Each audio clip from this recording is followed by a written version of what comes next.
I keep telling myself even though after 10 months of doing this, I still can never get a formula down. So every time I start the mic, it's like, it's a free for all for what happened. Now I say I'm sort of confident, but still, I can't screw up. Yeah, even though, like, I've been doing this, like, this channel has been up for like a year now, and I've been doing podcasts for like 10 months now. I still don't know how to use the fucking mic. Like, I think I'm using it right, but then I'm like, doing some other crap, and then I realized what's wrong with the mic, and then I'm like, I should probably learn how to use it, but then I don't.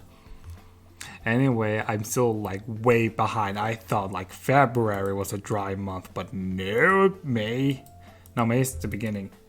I did March, and then May and April went by, and now it's May, and it's like I'm way, way behind. I think it's been 2 months since I uploaded the last podcast. Like, I don't know how many podcasts starts with me saying that I'm way behind, but then I'm still like way behind. One day it's just gonna be like 10 different podcasts is posted. Anyway, I've been doing this for about 10 months now. And I'm amazed by myself because I'm way behind schedule, but that's not the point. All I can say is I am not having a good time up at the base. But hey, I'm almost done in 4 months. Hey, does this mic pick up anything? I don't know. I'm having a free for all. Anyway, I want to talk about Kingdom Hearts 2 because I just recently beat Kingdom Hearts 2, and all I can say is I like Kingdom Hearts 2. But like, I made one for Kingdom Hearts 1, like, that was podcast 31 actually. And like, I'm playing through the main title games, which is Kingdom Hearts 1, 2, and now I'm playing through Kingdom Hearts 3 again because I really like those games. And after I'm done with Kingdom Hearts 3, I'm thinking I'm gonna replay through this the other games like Rechain of Memories, so I should finally beat that one because that's the only Kingdom Hearts games I haven't played. Cross has recently concluded actually, so I should do that, I think.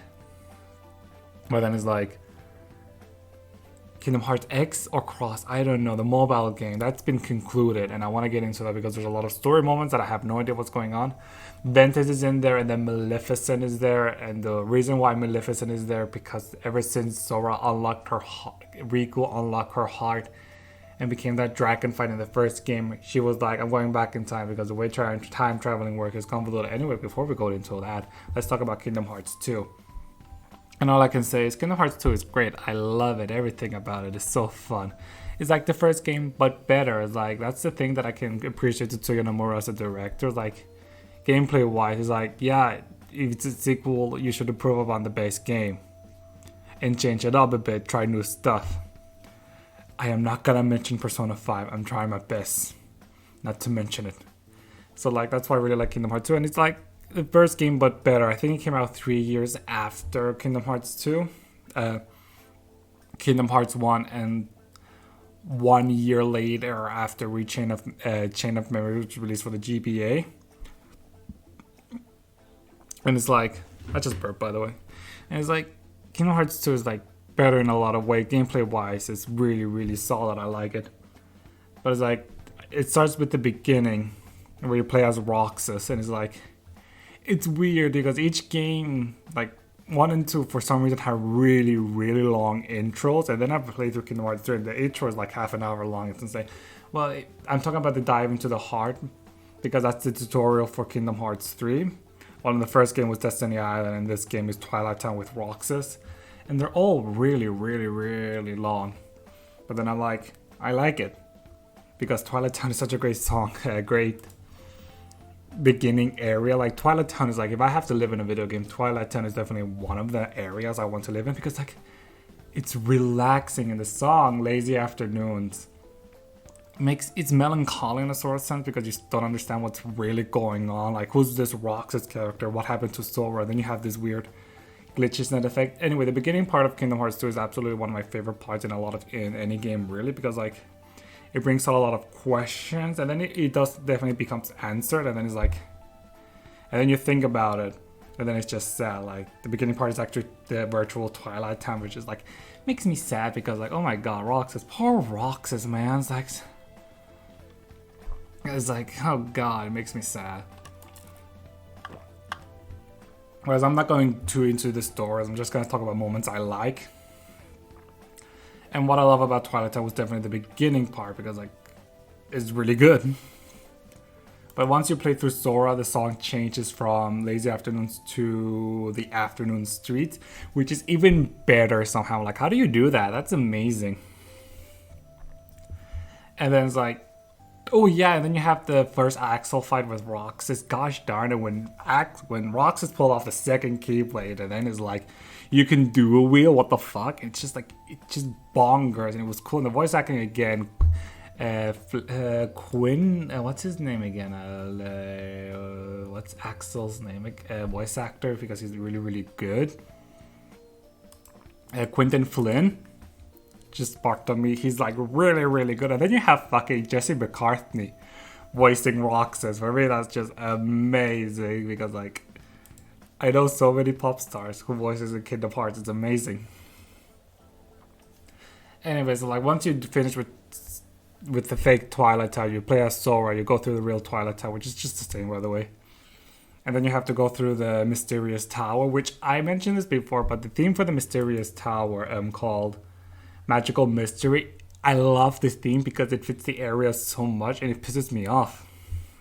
And then you have the theme Working Together, and it's just like one of the best fight themes I've ever heard in a video game. It's just so happy and joyous. It always brings a smile to my face. And then the best thing, after you play as Sora, you start as Sora, you finally get control of the gummy ship and you can actually play through the game, begin it.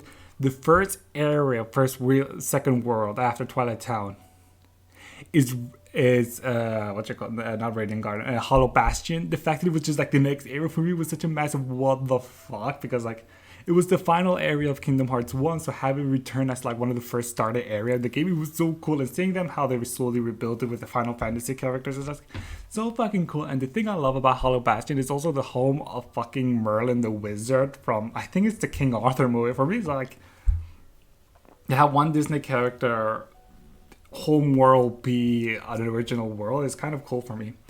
Anyway, Hollow Bastion in the beginning is cool because like, you see the returning characters from the first game again, Leon, Seed, Cloud, and Aerith, and all them.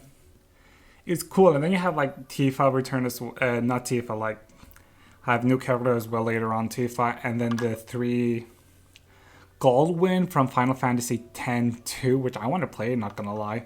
Yuna, Riku, and not Riku, I have no idea how you pronounce her name, and Pain is like, it's cool. And then you see Stitch in Hollow Bastion as well, which is like weird because he comes out of nowhere, but that's going way ahead. And then it's like the first introduction of the Organization 13 as well. Like, you see them on top of this tower. It's like great introduction. But then after the beginning part of Hollow Bastion, you get to the main part of the games, which is the Disney World. In my opinion, it's somehow the lowest point in Kingdom Hearts 2. They're not bad. Like, the first world you go into, you have 2 options: Beast's Castle and the Land of the Dragons from Mulan. They're great. One thing that each world has, it's amazing music. Like the first world theme for the Land of the Dragon, the Homes of Dragons. It's such an amazing fucking song. It doesn't have, like, again, for 2.5 remix, they orchestrated the entire soundtrack, and that's just amazing because the original PS2 version of the song kind of shit sometimes. Just saying, but like 2.5 is just gorgeous all around.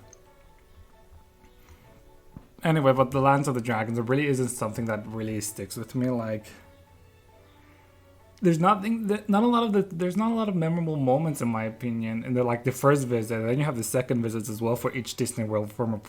For me, it's kind of padding in a lot of areas, but like the only thing I can really mention for the first visit of Land of the Dragons is,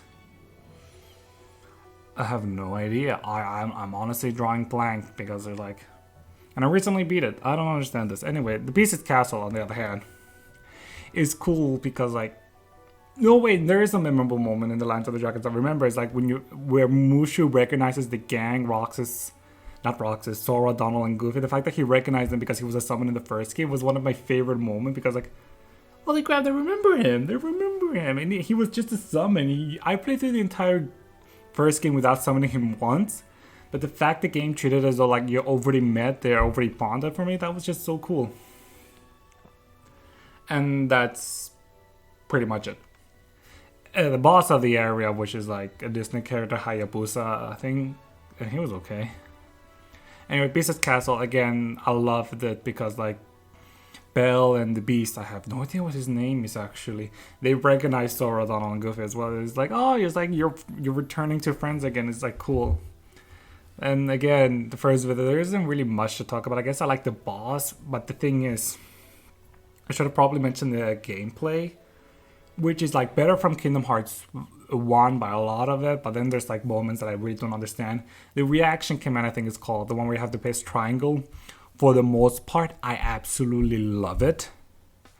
But I wish it was handled better. Like, in the way it was handled in Kingdom Hearts 3 is so much better, by every means. Because like, there would be at points where multiple enemies will have different reaction command, and the game just picks the one that's closest to you. But once there's a group of enemy ganging up on Sora, and I'm like, oh, I'm gonna use this reaction command, but turns out it's another one, and then it's like, that's just not really fun. And then you have the dry forms, which for the most part I love. But then you have anti-Sora, I don't know, anti-Sora, is that what you call it? Yeah, anti-form, which is my opinion really, really, really just bad, because like, I will barely use the dry form, but then when I do use them, it just forces me into anti-Sora, and I'm like, thanks game, I will probably never do it. And it's like, don't get me started, the fact that you have to level it up just to gain roll, which for me bugs the fuck out of me. I was like, ugh. So I barely use dry forms, especially on my first playthrough. My second playthrough, which I played on Proud Mode, by the way, which is better than from Kingdom Hearts 1, but it's like, oh my god, I had the moments. I level up the dry form, so I made it a little bit better because you get a lot of cool movement speed. So that was like, god damn it, is like the most grindiest I've ever done in any Kingdom Hearts game. That like, even in Kingdom Hearts 3, which I grinded up to level 99 3 fucking times, I was never annoyed as much as I was with Kingdom Hearts 2 dry form, because they each have their unique thing, and most of them are kind of easy. And then you have the final form, which is annoying. But I'm not going to talk about much dry forms because I don't really find them memorable. I like their design for most of them, they're pretty cool, but I don't really use them as much. And the boss for the Beast's Castle, again, is my problem with the reaction commands. I love them for the most part, but then this boss has a unique one, which I could have not triggered for the life of me. I know Sora can ride the chandelier, but like, I seen gameplay of it, but I could never activate it, and then the boss is dead, and then you can like, you can't refight it, so that's sad. Anyway, you visit Olympus Coliseum, and then it's like, nothing much happens. I guess Auron is a cool character. I have no idea what Final Fantasy he's from. I want to say 10, but I could be wrong. It's not that memorable. You fight Cerberus again, and it's like, Cerberus, okay, Cerberus. And then you fight the Hydra, which is cool, but then it's like, there's not much to say about it. You made Meg, I think, for the first time. That's kind of cool. Is there anything else? I have no idea. Anyway, then you visit the Disney Castle. It was just like, is it based in Disneyland? I have no idea, but it's like, it's its own original story alongside with Olympus Coliseum. Beast's Castle sort of as well, while the Lands of the Dragon was a original plot from the movie, so that kind of made it less memorable. And the Disney Castle, what made it cool was definitely because of Timeless River, which is just an aesthetically amazing area, because like, it's based on the old Disney movies, and that's just cool, black and white movies, and it's just so cool. But I hate the way it was separated into 5 acts of fighting the Heartless. It was okay in the fight itself, where you have to fight modern time Pete with Captain Pete. It was cool, but then it's like, it's definitely short-lived. I love the music as well. Rowdy, what you call it? Let me just, Monochrome Dreams and All Friends, All Rivals. They're cool because they have this weird filter on that makes it sound old. And I completely forgot to mention Waltz of the Damned and Dance of the Daring for the Beast's Castle. Just really, really good music. And once you're finished with the Disney World, you're unlocked. Wait, you can actually visit the 100-acre wood. Compared to the first game, it's so much better, but fuck me, does it feel like most of the video games, such as mini games, such as for the most part. The only one that seemed cool was definitely the one where it's not like racing. It's just like, you go through the book and it's just like really cool. And I have a soft spot for the Winnie the Pooh, so I was like, ugh. Anyway, then you have Port Royal. For the most part, it was okay. The music, the overworld thing was okay. He's a pirate, I think it's called, is okay. Nothing really happens there. It's like, Kingdom Hearts 2 does a better job with the Caribbean, so like Port Royal just feels like ugh. And then you have Acrobat, which in my opinion, the only reason they added it was because they had the asset from the first game, so they just ported it over, which I'm pretty sure what happened. Because like nothing really happened, and I think it's based on the direct-to-DVD movie. I have no idea. I've never watched most of the movies. And nothing really happens, like... I really can't say much about Acrobat. And then you have Halloween Town, which is almost the same case, but they added Christmas Town, and Christmas Town was so fun because the music... What a Surprise and Happy Holidays are just really, really happy songs that make me really excited for Christmas to come, even though it's only May now. It's like, ooh, I like the song. And the boss as well, it's actually the second visit I'm talking about, but I'll get to that.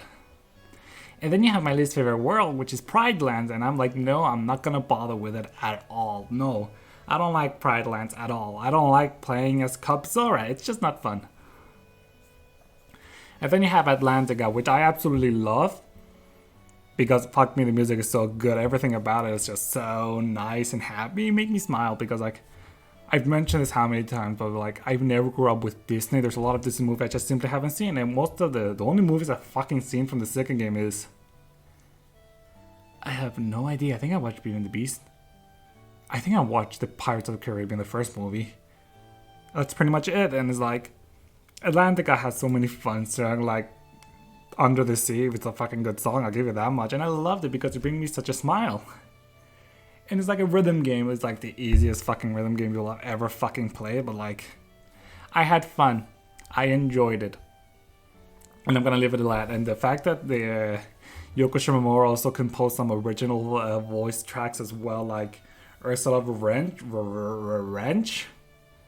And the fact that it got the original voice actress for Ursula from the movies to sing the song as well.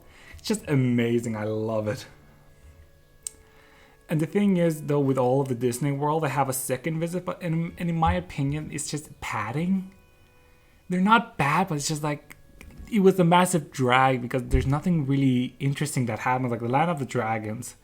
It was okay, it's sort of, I don't know if it followed the plot of the movie at all, but like then you fight this weird dragon, the Heartless, which is not fun in my opinion. Nothing really happens. And then you have the Beast's Castle, which is better because it focuses on the character Zoltan from the Organization 13, which is cool. And then fucking Belle's shoulder elbows him, which is hilarious. And then you fight him, and I remember I had a hard time fighting him. But now this playthrough was sort of easy because I understand how to play the game now. And it was really fun. And then Olympus Coliseum. I have no idea. Was there a second visit? I do not remember. And then Port Royal, again, is better because like you have the Heartless, the Corrupted, the Grim Reaper, which is cool. And then you have the organization member Luxord being associated with Port Royal, which is just really cool because I like it when the organization... The original characters from Kingdom Hearts affected Disney World. It's really cool. And then Acrobat, no thank you. I'm not going to even bother. And Christmas Town, I don't think there was an organization member associated, but the fight there with the experiment, it was okay. I absolutely love it because of the track, The Corrupted. It's just an amazing boss theme, one of my favorite in the game. And again, with Pride Lands like Acrobat, I'm not going to even bother because fuck the Ground Shakers. Not a fun fight at all. And then you have Tron World, which is associated with Hollow Bastion. I love it because Tron is such a fun character. And it's cool to see his relationship with Sora, Donald, and Goofy as well. Like, it's great because I love the main cast and the way they interact with most of the Disney characters are sort of good. And Tron is like a really good example of it. The Tron World itself, it's okay. I like the aesthetics, but other than that, there's really not much to talk about. I guess I can talk about the music, which is space paranoids and bite bashing and bite striking. All I can say is like, I don't know. I haven't heard the only works from Yoko Shimomura I heard is so far from Final Fantasy 15 and Kingdom Hearts. And compared to someone like again, how do you pronounce his name? Takehiro Ishimoto, who worked on Final Fantasy Type 0, The World Ends With You, all this crap. On the next Dream Drop Distance, where they revisit Tron World with Tron Legacy, and then you have that music. It's more fitting Maybe because Yoga Shiromura doesn't do a lot of digital music, I can say like dubstepy electronic noises, so like it's not that memorable. I don't really think it fits the world. Of course, they're sort of jarring, but like that's literally not even the lowest point in the music. There's never a low point with any of the Kingdom Hearts music, even in Kingdom Hearts 3. I'm saying that now. And the main theme for the sorry, I'm talking a lot. The main theme song for the game by Utada Hikaru. Is that her name? I have no idea. Yes. Passion in Japanese and Sanctuary in English is really, really fucking good. I love it. And then we get back to the original story with the world, not the world, the end of the world? The world that never was. It just, I love the aesthetic of the place, the neon lights, and the way they show that how nobodies are more progressive than the heartless in a sort of sense as well. Oh yeah, I completely forgot one of my favorite moments in the game was definitely the reveal of Radiant Garden. It's just cool where you have Aerith, even though she had like one of the worst acting in the game, the actress got better like halfway through the game. It's dumb, don't get me started. Aerith was like, this place had another name once, and it's a real Radiant Garden, and I was like, that's fucking cool, man. I like it. And then I guess towards the end of it, and once you start, before going to the world that never was, Axel has his death, quote unquote, death scene. It was just emotional because like Axel is a great fucking character. I love Axel.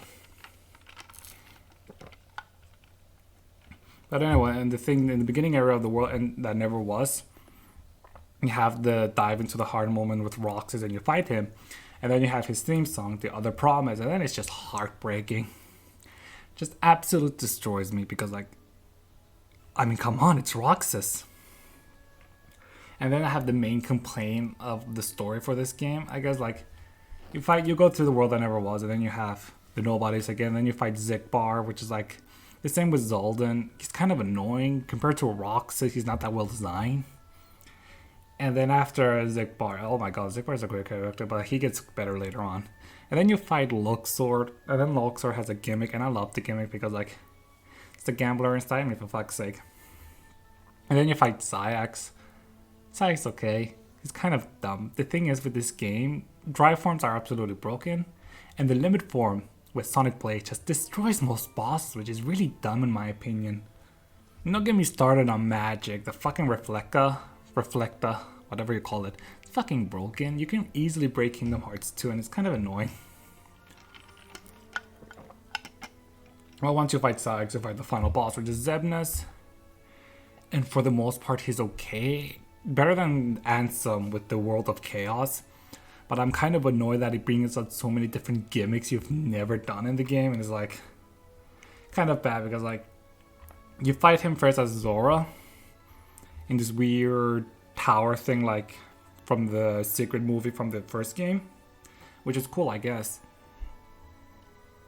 And then you fight him with Donald, Goofy, and Riku, which is okay because I'm annoyed because it brings out so many gimmicks, especially towards the end of the final 3 phases where you have to ride this weird hoverboard thing because like I think it's supposed to be like the gummy ship, but it's like not really, and it's kind of annoying.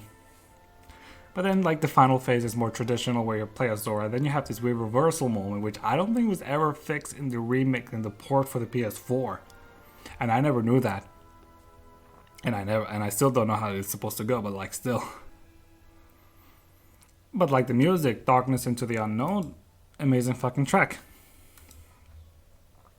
And also when you finish your game, you get the ending, which I'm not a really big fan of because it definitely feels unfulfilled because Nominate and Rocks, I mentioned this in the original for the Kingdom Hearts 2 podcast I did.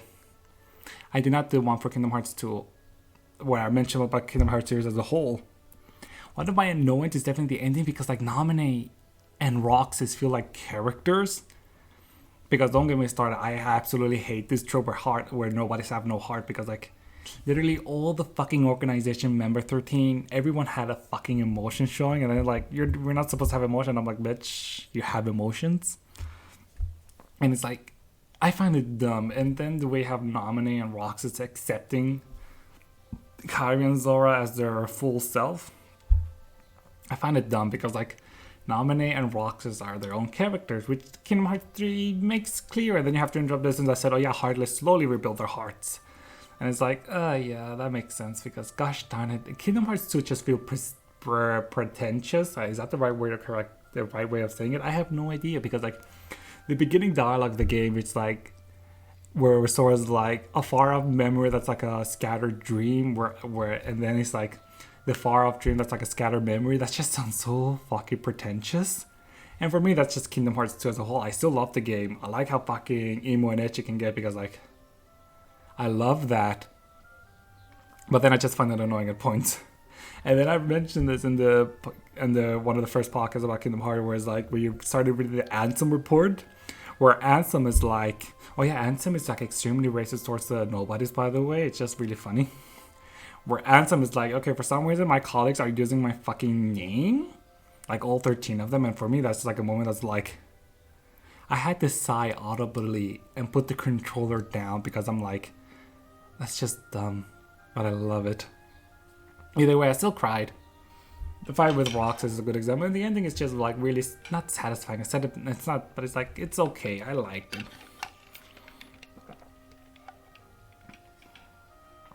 And then there's still more. There's like Caverns of Remembrance. There's still a lot more to do in Kingdom Hearts 2, which I haven't done. Like, I still haven't fought any of the 13 Datas because you have to go through the Cavern of Remembrance, and that takes a while.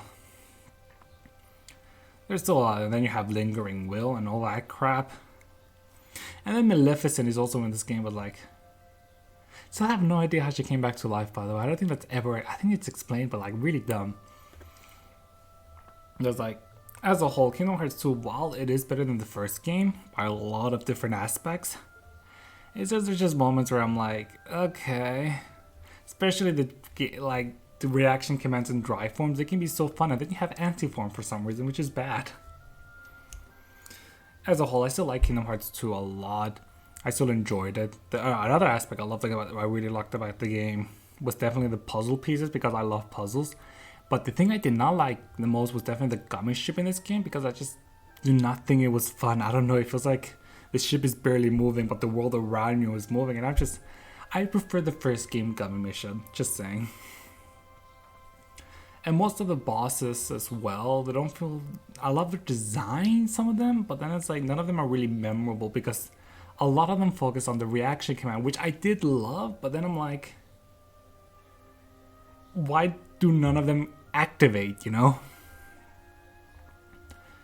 As a whole, while I do complain, it does sound like as though I'm complaining a lot about Kingdom Hearts 2, and this is definitely a mess, but like I don't really care. I need to upload.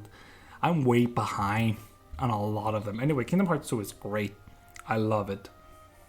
Did not make me a fan of the series yet. That was Birth by Sleep, and I want to play through Birth by Sleep, but then I'm like, I want to play through the number titles and then the side games, because I still haven't beaten Rechain of Memory. I should really beat that Rechain of Memory. I'm getting to it. I'm taking my time. Anyway, I only have 4 more months. I need to catch up.